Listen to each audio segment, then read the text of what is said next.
গল্পকথন by Kallol chapter 2তে আমাদের আজকের নিবেদন বিভূতিভূষণ মুখোপাধ্যায়ের লেখা ভারত উদ্ধার ও পাঁঠা। নিরামিষ অর্থাৎ নুন ছোলা আর আদা খাইয়া ভারত উদ্ধার করা কি একেবারেই অসম্ভব? পাঁঠা কি খাইতেই হইবে? বহুদিন পূর্বে ছেলেবেলার একটা কথা আজ মনে পড়িয়া গেল বলিয়া প্রশ্নটা করিতেছি। কথাটা ভুলিবার নয়, মাঝে মাঝে মনে পড়ে। যখনকার কথা তখন ভারত কাহাকে বলে জানি না, উদ্ধার কাহাকে বলে তাহা আরও জানি না। দেশের হাওয়াটা গরম, আর সেই গরম হাওয়া থেকে এইটুকু সংগ্রহ করিতে পারিয়াছি যে সাহেবদের সঙ্গে আর হেসে কথা কওয়া নয়, দেখিলেই চাঁটি বসাইতে হইবে। তাহার জন্যে প্রচুর ক্ষমতার দরকার। কষিয়া ডন কুস্তি বৈঠকে মাতিয়া গেলাম সবাই মানে আমি, গোবরা, যুগল, ফেলারাম আর মুকুন্দ। আরও এক আধজন ছিল বোধ হয়, এখন ঠিক মনে পড়িতেছে না। ছেলেবেলাকার সব কথা তো মনে থাকে না, তখন কতই বা বয়স আমাদের, কাহারও 12, কাহারও 10। যুগলের বোধ হয় বছর 13 হইবে। লাহিড়িদের পোড়ো বাড়ির খিড়কির দিকে জঙ্গল পরিষ্কার করিয়া আমরা আখড়া বানাইয়া ফেলিলাম। জায়গাটা খুব নিভৃত, একটেরে। পেছন দিকটা দেওয়াল দিয়ে ঘেরা, সামনের দিকটায় দোতলা বাড়িটা। পেছনের দেওয়ালের পরেই ঘন জঙ্গল, নোড়, পেয়ারা, আম, জাম, আমড়া, কলার ঝাড়, তার নিচে আশ্যাওড়া, কচু, বিচুটি। কোনো ইংরেজ যদি নিজেদের বিপদের কথা টেরও পায় তো সহজে যে আসিয়া পড়িবে এমন আশঙ্কা নাই। জায়গাটাতে সকালবেলায় হাত মুখ ধুইয়াই আমরা আসিয়া উপস্থিত হইতাম। ডন হইত, বৈঠক হইত, কুস্তি হইত, মুগুর ছিল। এই সমস্ত করিয়া যখন যথেষ্ট শক্তি হইবে, সেই সময় কোনো সাহেব দুর্ভাগ্যক্রমে হাতে আসিয়া পড়িলে কি করিয়া তাহাকে বাগাইতে হইবে, সেজন্য একে অন্যের ঘাড়ে লাফালাফির ব্যবস্থাও ছিল। ব্যাপারটা নিতান্ত নির্দোষ নিরাপদ ছিল না। ফুলিয়াও যাইত, কালশিটেও পড়িত, একটু আধটু রক্তপাতও হইত না যে মাঝে মাঝে, এমন নয়, তবে চোখে জল আনিবার রেওয়াজ ছিল না। জল আসিয়া পড়িলে তাহাকে ভীরু বলা হইত। ভীরু কথাটা মাত্র কয়েকদিন ব্যবহার হইয়াছিল, তারপর যুগল বলিল, ভীরু না বলে ওকে সাহেব বল। যুগল আমাদের সর্দার ছিল। মোট কথা, দিব্যি ঘেরা ঘোরা একটা জায়গার মধ্যে নিশ্চিন্ত মনে থাকিয়া একটা জাতকে মনে মনে যতটা নিচু করা যায় তাহাতে কিছুমাত্র ত্রুটি ছিল না। এইসব করিয়া গিয়া ভিজানো ছোলা, আদা আর নুন চিবাইতাম। পাঠশালের পর বিকালে আবার ওই ব্যবস্থা। উদ্দেশ্যটাও যে নিতান্ত অনির্দিষ্ট ছিল এমন নয়। মসজিদ পাড়ার গোড়াতেই একটা ফিরিঙ্গি পরিবার ছিল। তাহাদের প্রায় বছর 12-13 ছেলেটার উপর বরাবর আমাদের তাক ছিল। কালো চামড়া বলিয়া 2-1 একটু গুঁইগাই করিয়াছিলাম। যুগল বলিল, লোকে একেবারে এমএ পাশ করে না, এবিসি থেকে আরম্ভ করতে হয় হে চাঁদ, ওর ওপর দিয়েই হাত পাকাও আগে, একেবারে কেউটে ধরে না। মনটা একটু খুঁতখুত করিতে লাগিল বটে, কিন্তু যুক্তিটা অকাট্য। স্যামুয়েলের জন্যই আমরা তককে তককে রহিলাম। একদিন বিকালে যুগলের আসিতে বড্ড দেরি হইল। বাড়ির ভিতর দিয়া আগাছার জঙ্গল চিরিয়া সরু রাস্তাটা চলিয়া গিয়াছে।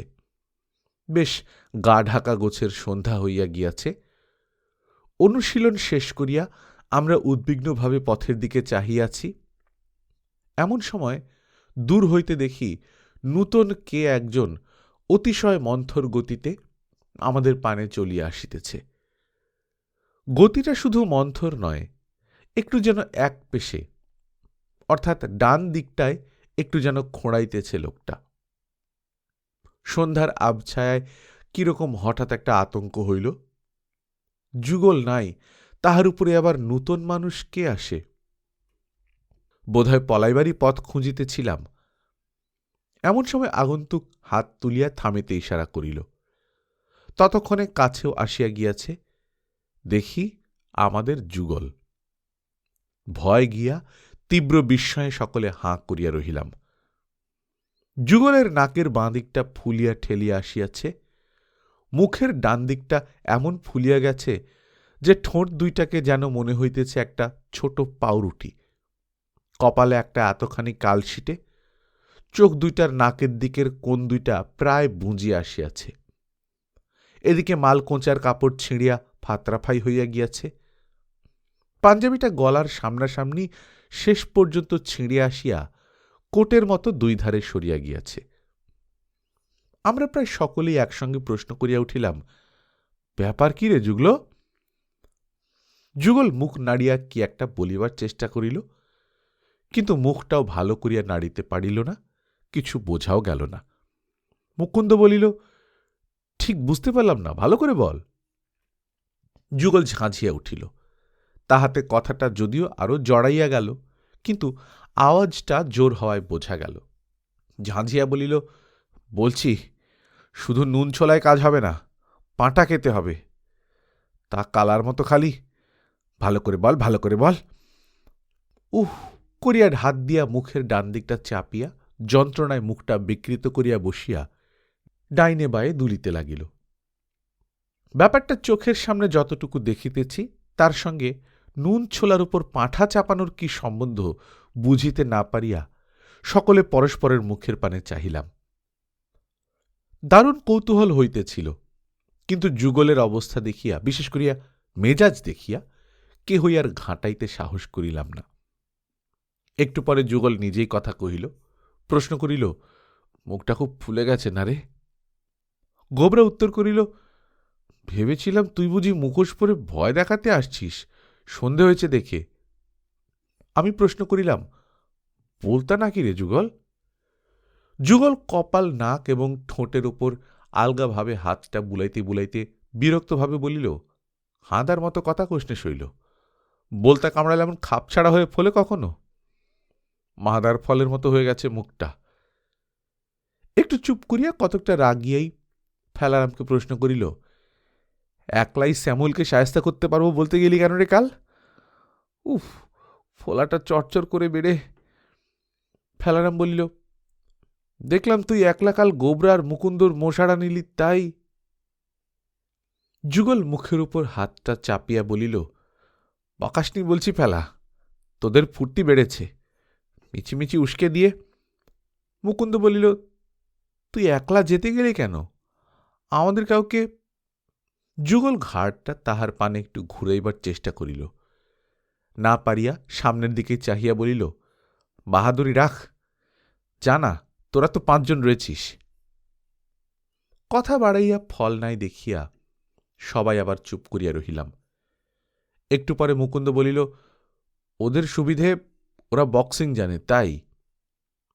চোখ দুইটা আরো বুঝিয়া আসিতেছে, চাড়া দিয়া চাহিয়া যুগল বলিল, থাম, বক্সিং যেন দেখিনি কখনো। ব্যাটা যেন দশভুজার মতো ঘুষি চালাতে আরম্ভ করে দিলে, বাগিয়ে ধরতে না ধরতে। পাঁঠার ব্যবস্থা যদি না হয় তো ছেড়ে দে সব ধাসটামি। চাল কলা কি নুন আদা খেয়ে ও ব্যাটাদের। অনেকখানি বকিয়া যুগল ক্লান্তভাবে হাতে মুখটা রাখিয়া ঘাড় কাত করিয়া বসিয়া বসিয়া ধীরে ধীরে গোঙাইতে লাগিল। গোবরা ভীত সম্ভ্রমের সঙ্গে বলিল, তবু আসল সাহেব নয়, ফিরিঙ্গি, তাও আবার কটা চামড়াও নয়, কিন্তু পাঁঠা পাওয়া যাবে কোথায়? ফেলারাম বলিল, তাই তো, হপ্তায় একবার করে তো খেতে হবে। ওরা রোজ মাংস চালাচ্ছে, তাও আবার মুরগির। সকালে যখন ডাকে গলার জোরেই বোঝা যায় ওগুনোর গরমাই কত। অনেকক্ষণ আবার চুপচাপ করিয়া বসিয়া রহিলাম। সন্ধ্যা বেশ ঘনাইয়া আসিতেছে। ওদের ওপর, বিশেষ করিয়া স্যামুয়েলের উপর আক্রোশে মনটা জ্বলিয়া যেন খাক হইয়া যাইতেছে।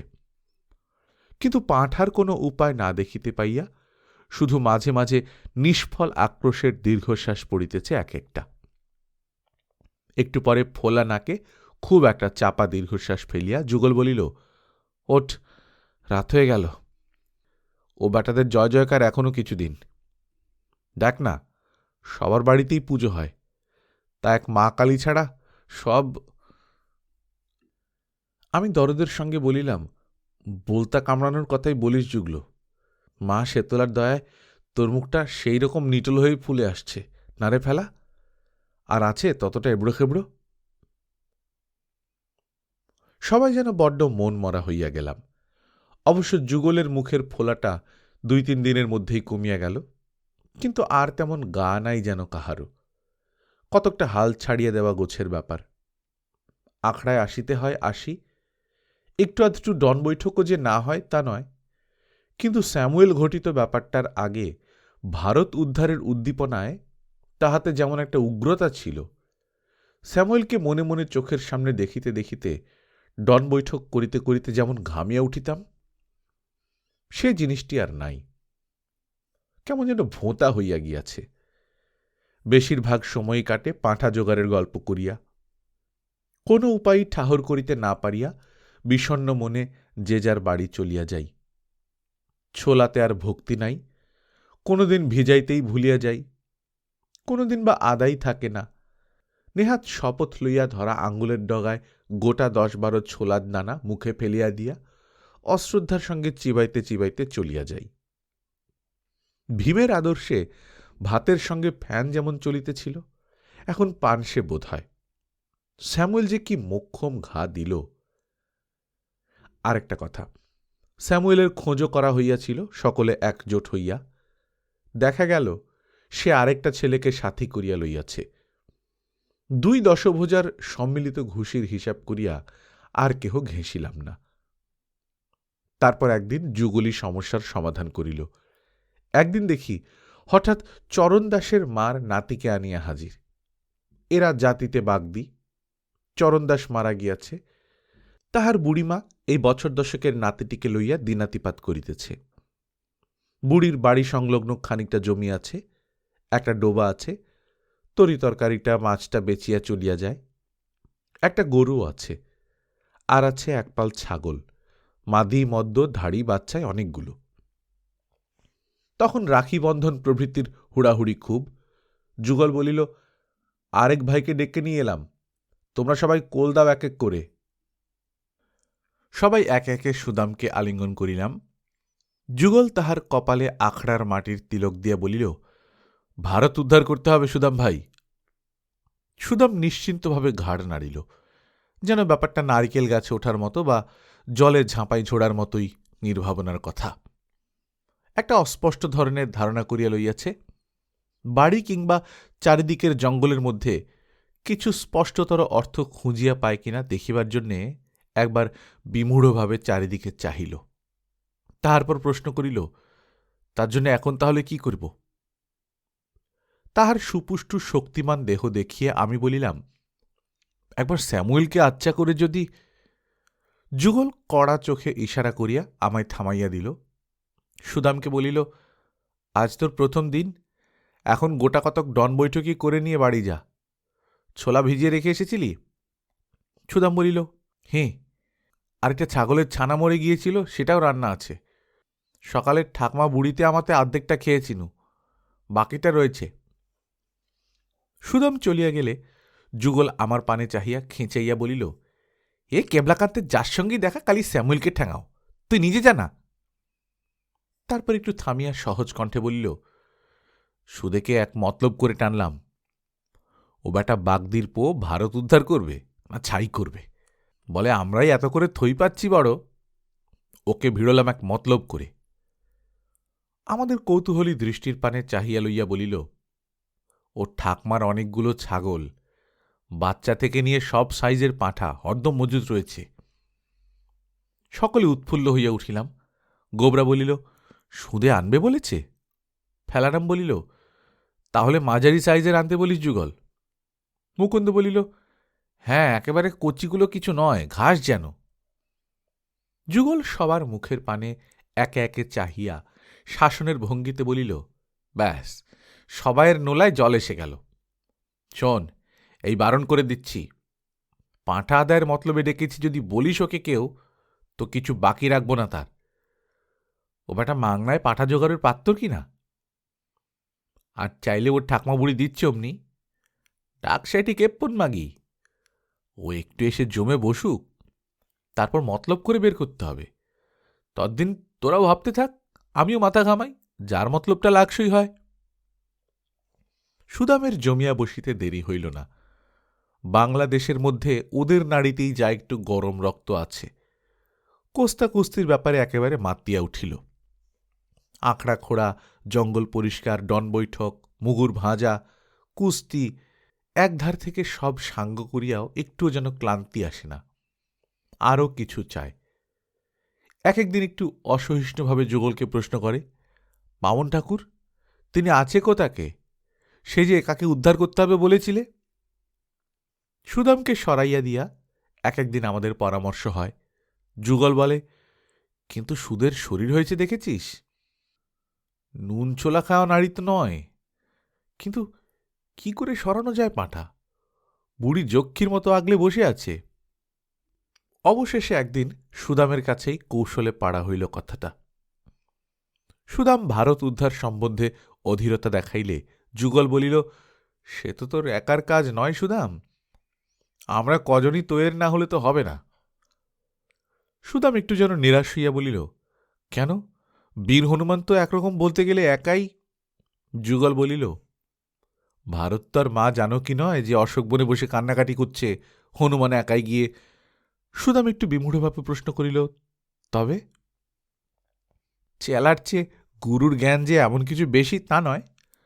যুগল কি করিয়া বুঝাইবে কোনো হদিশ না পাইয়া একবার আকাশ থেকে আরম্ভ করিয়া পোড়ো বাড়িটা মায় আখড়া পর্যন্ত দৃষ্টি বুলাইয়া লইয়া চেলার এরকম অসুবিধাজনক অজ্ঞতায় বিরক্ত হইয়াই বলিল, সে তুই ঠিক বুঝবি কি এখন? ভারত উদ্ধার মানে মানে সাহেব দেখলে দুঘা বসিয়ে দেওয়া, স্কুলে পাঠশালে ইংরেজি পড়া মুখস্থ না করা, স্বদেশী কাপড় পরা, আর এই ধর। আমরা সকলে গোড়াতেই মতলব ঠিক করিয়া রাখিয়াছিলাম। এ কথা সে কথা করিতে করিতে সুকৌশলে আসল কথাটা পাড়িতে হইবে সুদামের কাছে আজ। বাজে কথা আসিয়া পড়িয়া দেরি হইয়া যাইতেছে দেখিয়া গোবরা আর ধৈর্য রক্ষা করিতে পারিল না, বলিল, কিন্তু আসল কথা হচ্ছে পাঁটা খাওয়া। সুদাম একটু বিস্মিত হইয়া চাহিতেই যুগল গোবরার পানে চাহিয়া একটু রাগিয়া বলিল, ভেঙে বল কথাটা, তা নয়, মাঝখান থেকে পাঁটা খাওয়া।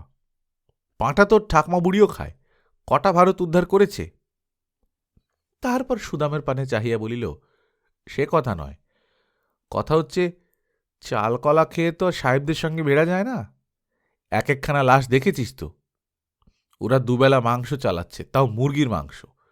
সেই জন্যে সুদাম হাতে আখড়ার একটা ঢেলা ভাঙিতে ভাঙিতে বলিল, পাঁঠা তো আম্মু খাই, সকালে বাসি করা খেয়ে নু।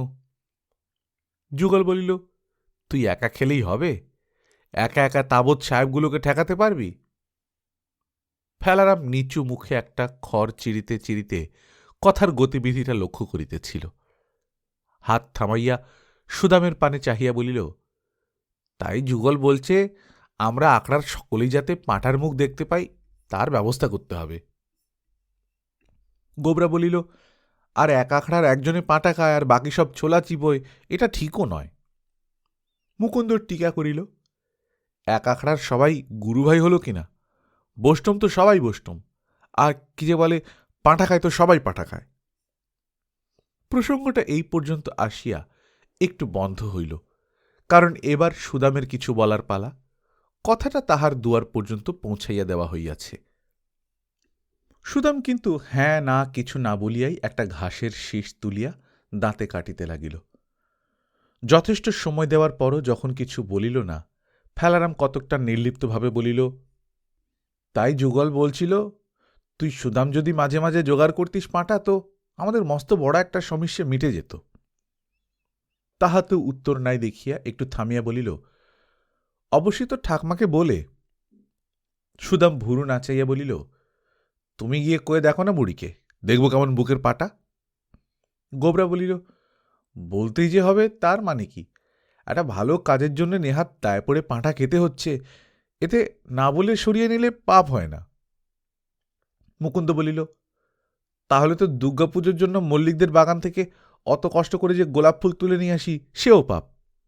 সুদাম বলিল, পাপের কথা হচ্ছে নি, কথা হচ্ছে ও খান্দাত মাগির দৃষ্টি থেকে সরাবে সে এখনো মায়ের পেটে আছে, নইলে আমি কি নিয়ে আসতে পারতুম নি? কবে একটা মরবে সেই ভরসায় বসে থাকতে হয়। গোবরা বলিল, তোর ঠাকমা গুনতে পারে কদ্দূর পর্যন্ত বল দেখিন? তোদের তো ধাড়িতে বাচ্চাতে অনেক পাঁটাপাটি। আমার পিসি 3-10 পর্যন্ত গোনে কোনো রকমে, তারপর গুলিয়ে ফেলে, মাল সারাবার সুবিধা হয় তাতে। যুগল একদৃষ্টের সামনে চাহিয়া অন্য মনস্কভাবে বসিয়াছিল। হঠাৎ সুদামের পানে চাহিয়া প্রশ্ন করিল, আচ্ছা, তোর ঠাকমা মানত টানত করে না ঠাকুরদের কাছে? সুদাম বলিল, আগে করত, এখন ছেড়ে দিয়েছে। একবার ক্ষীরি ছাগলটা পোষ্য হবার সময় বুড়ি মা শেতলার কাছে জোড়া পাঁটা মানত করলে। ক্ষীরির সুচরঙ্কুলে যেই বাচ্চা হলো, আর গা করে না মাগি। মা মাঝে মাঝে স্বপ্ন দেয়, বুড়ি এলাকারই দেয়। একের লম্বর জানো কি না, বলে ওই ক্ষীরির বাচ্চাই দেবো, একটু গোস্ত হোক গায়ে। অন্য ছাগলির সাওয়াল মেরে উল্টে পাপ করতে যাব কেন? মা শেতলা আবার ঠাকুমার বাবা তো, এইসব পেটে ব্যথা ধরল ক্ষীরির। যায় যায় ঘাট মেনে বুড়ি দুটোর জায়গায় 3টে পাঁঠা দিয়ে এলো, কিন্তু সেই থেকে বড্ড চটে গেছে, আর মানতের দিকে যায় না। যুগল বলিল, সে কথা হচ্ছে না, মানে ভয় করে তো মা শেতলাকে? সুদাম বলিল, চমের মতন, আর কাকেই বা ভয় করে মাগি ধরাতলে? তোমরা বামুন, মাকে দিয়ে একটা ব্যবস্থা করাও না দা ঠাউর, খাইয়ে পাঁটায় অরুচি ধরিয়ে দিই। কয়েকদিন আরও গেল, আখড়ায় একটু মন্দা পড়িয়াছে। যুগলের ভাবটাও একটু বিমর্ষ, মন মরা গোছের। মাঝে মাঝে তাসেও আসে না, আড্ডায় কোথায় যে থাকে টের পাওয়া যায় না। আর সবাই আসি আমরা, কিন্তু যুগল হইল আড্ডার প্রাণস্বরূপ, জমে না।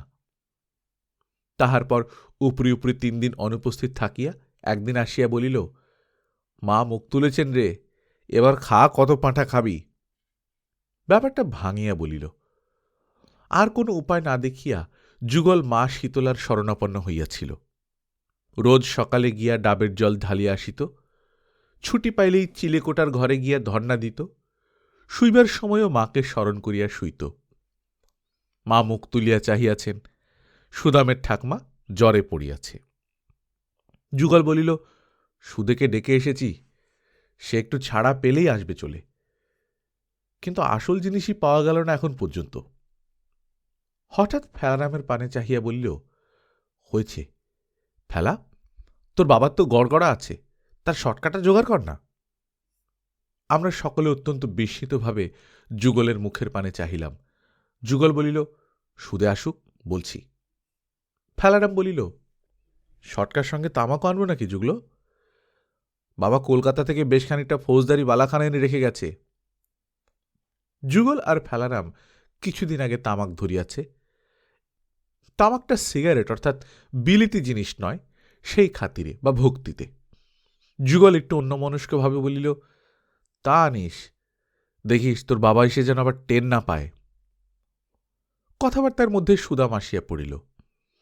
জ্বরটা যে যুগলেরই কীর্তি শুনিয়া বলিল, টেসে যাবেনি তো, বড্ড কাতরাচ্ছে। যুগল বলিল, টাঁসবার জন্য তো জ্বর করাননি মা শেতলা, আমাদের কাজ হাসিল হয়ে গেলেই আবার চাঙ্গা করে দেবেন, সব ওরই হাতে তো। আর এমনি কি শুনতেন, নেহাত দেখলেন এরা ভারত উদ্ধারের জন্য করেছে, 2 দিন কাত করে দিলেন বুড়িকে। এখন আসল কাজ যাতে আজ রাত্রেই হয়ে যায় তার ব্যবস্থা করতে হবে। বুড়ো মানুষ, মিছিমিছি কষ্ট বাড়ানোর দরকার কি? আমি মতলব ঠাউরেছি। আমরা সকলে ঘিরিয়া বসিলাম যুগলকে। সে বিশদভাবে আমাদের কাছে তাহার মতলবটি বুঝাইয়া দিল। সব শুনিয়া সুদাম বলিল, কিন্তু স্বপ্নটাও যদি মাকে দিয়ে বলিয়ে দিতে পারতে, বড্ড হ্যাঙ্গামা, আর যদি কোনো রকমের টের পায় বুড়ির তো। যুগল ভারিক্কে হইয়া একটু বিরক্তির সহিতই বলিল, যা বলছি তাই কর, নইলে যাবে অক্কা পেয়ে বুড়ি। তোরা যেতে বাগদি, ঠাকুর দেবতার কথা বুঝিস না। একটা আবদার করলাম শুনলেন, কিন্তু সব কাজ ওদের ঘাড়ে চাপানো ঠিক নয়। সেদিন প্রায় রাত 9টার সময় আহার করিয়া আমি, যুগল আর ফেলারাম শীতলাতলায় যাত্রা দেখিবার নাম করিয়া সুদামের বাড়িতে আস্তে আস্তে গিয়া উপস্থিত হইলাম। গোবরার ভূতের ভয় বেশি। মুকুন্দর বাপ কলিকাতা হইতে সন্ধ্যার সময় আসিয়াছে, তাহারা আসিতে পারিল না। ফেলারাম তাহার বাপের গড়গড়ার নলটা লইয়া আসিয়াছে। তামাক জোগাড় করিতে পারিয়া ওঠে নাই। যুগল একটা সংকেত করিতেই সুদাম বাহির হইয়া আসিল। যুগল প্রশ্ন করিল, কিরকম? সুদাম বলিল, নিজুম হয়ে পড়ে আছে, মাঝে মাঝে এক আধবার কাতরাচ্ছে, তবে সন্ধ্যের চেয়ে ভালোই। সুদামের বাড়িটা একটু একটেরে, একেবারে কাছে কোনো ঘর নাই। আগাছার মধ্য দিয়ে আমরা ঘরের পেছনে চলিয়া গেলাম। পাঁঠা অভিযানের পথে যে সাপখোপের সাক্ষাৎ হইতে পারে সেদিকে খেয়াল নাই। যুগল ফিসফিস করিয়া প্রশ্ন করিল, কোনখানটা শোঁস তোরা, দেখা।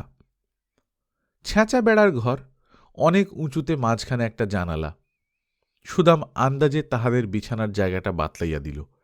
যুগল বলিল, এবার তুই ভেতরে যা, আমি গলিয়ে দিচ্ছি নলটা, তারপর আস্তে আস্তে টেনে নিয়ে তোর ঠাকমার মাথার ঠিক নিচে বালিশের তলায় মুখটা ঢুকিয়ে রেখে দিবি। তারপর সব ঠিক হলে দুটো টোকা মারবি। যা যা বলে দিয়েছিলাম সব মনে আছে তো? যা এবার। যুগল প্রয়োজনীয় অস্ত্র আনিয়াছিল। ছেঁচা বেড়াটা খুব সন্তর্পণে একটু ফাঁক করিয়া নলটা গলাইয়া দিল। একটু পরেই দুইটা টোকা পড়িল। নলে মুখ লাগাইয়া যুগল চাপার স্বরে ডাকিল, বুড়ি, বুড়ি। থামিয়া আর একটু জোরে ডাকিল, বুড়ি শুনছিস? ছেঁচা বেড়ার ফাঁক দিয়া একটা গেঙানির শব্দ ভাসিয়া আসিল। ফেলারাম ফিসফিস করিয়া বলিল, শুনেছে এবার? যুগল বলিল, আমি মা শেতলা, ক্ষীরির বিয়ে। ফেলারাম চাপা গলায় টিপিয়া দিল, শুদ্ধ করে বল, ঠাকুরে কথা কইছে যে। যুগল শটকার মুখে চালান দিল, ক্ষীরির প্রসবের কথা মনে আছে? সেই যে ফাঁকি দিতে চেয়েছিলে, ফাঁকি দেবার সুখটা আছে মনে? গ্যাঙানিটা বাড়িয়া গেল এবং প্রায় সঙ্গে সঙ্গেই বুড়ির গলার আওয়াজ শোনা গেল, জ্বরের ঘোরে কাঁপা আওয়াজ। শুধু জেগে আছিস? সুদাম গভীর ঘুমের আড়মোড়া ভাঙিয়া বলিল, কেন ঠামা, জল খাবি?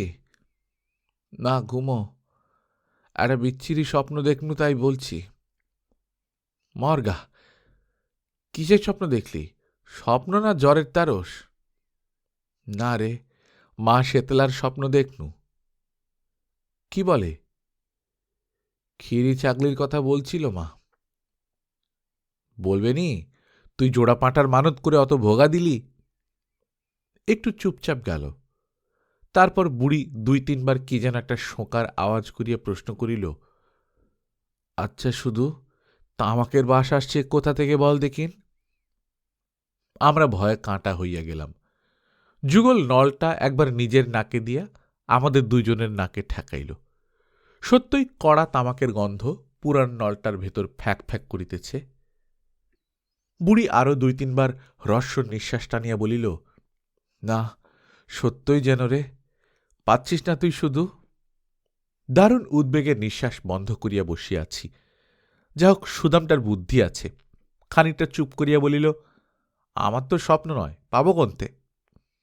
একটু চুপ করিয়া বলিল, মা শেতলার সঙ্গে বোধ হয় হুঁকো হাতে মহাদেব এসেছে ঠাম্মা। তিনি আবার মায়ের বর হয় কিনা, সেই জন্যে তামাকের গন্ধ পাচ্ছিস। বলে দে, হপ্তায় হপ্তায় একটা করে পাঁঠা বলি দিয়ে বামুনদের পেশাদ বিলি করব। তারপর ঘুমিয়ে পড়, দুজনেই চলে যাবে খন। শুনছিস ঠাম্মা, মিছিমিছি ঠাকুর দেবতাদের মেলা দাঁড় করিয়ে রাখিস নি, তানাদের মাত্র একটাই তো আর কাজ নয়। প্রায় মিনিট 15-20 আমরা বুড়ির এই প্রতিজ্ঞাটুকুর আশায় উৎকর্ণ হইয়া বসিয়া রহিলাম। তাহার পর ওদিকে নাক ডাকার শব্দ আরম্ভ হইল। ফেলা বলিল, আবার চালা জুগল, তাগাদা দিয়ে কিপটে বুড়িকে। কোনো মতে বললে না, দেখলি? বুড়ি, এই কিপটে বুড়ি, যে কথাটা বললাম। বেজায় মশা কামড়াইতেছে এবং আরও কিছু যে কামড়াইতে পারে সে চৈতন্যটাও স্পষ্ট হইয়া উঠিতেছে। মানুষের মেজাজি ঠিক থাকে না তো শীতলার। বিরক্তি ও রাগের মাথায় মা শীতলা বেশ একটু চড়া গলাতেই হাঁক দিলেন, বুড়ি, এই কিপটে বুড়ি, যে কথাটা বললাম। গাঁ গাঁ করিয়া একটা বিশ্রী আওয়াজের সঙ্গে বুড়ি ধর্মরিয়া উঠিয়া বসিল। ডাকিল, শুধু, ও শুধু, অসুদাম, আলোটা বাড়িয়ে দিত। শেষ করিবার পূর্বেই চিৎকারের উপর আরেকটা বিকটতর আওয়াজ করিয়া সুদামকে টানিয়া একেবারে হুড়মুড়িয়া নিচে পড়িল। ওরে বেরো ঘর থেকে! কি ঠেকলো হাতে লতার মতন, বালিশের মধ্যে মুখ ঢুকিয়ে কিলবিল করে উঠল, বেরো, বেরিয়ে পর শিগগির, মা রক্ষে করো মা, জটা পাটা খেতে চাইবে। এর পরের দৃশ্য আমাদের পাঠশালা। পরের দিন সকালবেলা পাঠশালার সামনে বাদামতলাটায় বেশ ভিড় জমিয়াছে। এক পাশে সুদাম আর সুদামের ঠাকুমা, সামনের দিকটায় আমাদের পণ্ডিত মশাই, এক হাতে বেত, এক হাতে গড়গড়ার ছেঁড়া নলের খানিকটা, একটু বেঁকিয়া রাস্তার এক প্রান্তে উৎকণ্ঠিতভাবে চাহিয়া আছেন। মাঝখানে ভারত উদ্ধারের আমরা কয়জন, ফেলারাম ছাড়া। পণ্ডিত মশাই এবং আরও সকলে যেদিকে উৎসুক দৃষ্টি নিক্ষেপ করিয়াছেন, সেদিকে চাহিলে দেখা যায় একটা বড় মিছিলের মধ্যে চ্যাংদোলা হইয়া হাত পা ছুঁড়িতে ছুঁড়িতে এবং অশ্রাব্য গালাগাল দিতে দিতে ফেলারাম আগাইয়া আসিতেছে। কিন্তু এই পর্যন্তই থাক। সেই থেকে পাঁঠা একেবারেই ছাড়িয়া দিয়েছি বলিয়া প্রশ্নটা মাঝে মাঝে এখনো মাথা চাড়া দিয়া ওঠে। ভারত উদ্ধার করিতে হইলে পাঁঠা কি খাইতেই হইবে? গল্পকথন বাই কল্লোল চ্যাপ্টার 2-তে শুনছিলেন বিভূতিভূষণ মুখোপাধ্যায়ের লেখা ভারত উদ্ধার ও পাঁঠা। আমরা নিয়মিত গল্প পাঠ করে শোনাচ্ছি। আপনারা যারা প্রথমবারের মতো শুনছেন, কাইন্ডলি সাবস্ক্রাইব করে নেবেন। গল্প পাঠ ভালো লাগলে বন্ধুদের সঙ্গে শেয়ার করবেন। নিজে ভালো থাকবেন, আশপাশের লোকজনকে ভালো রাখবেন। টাটা।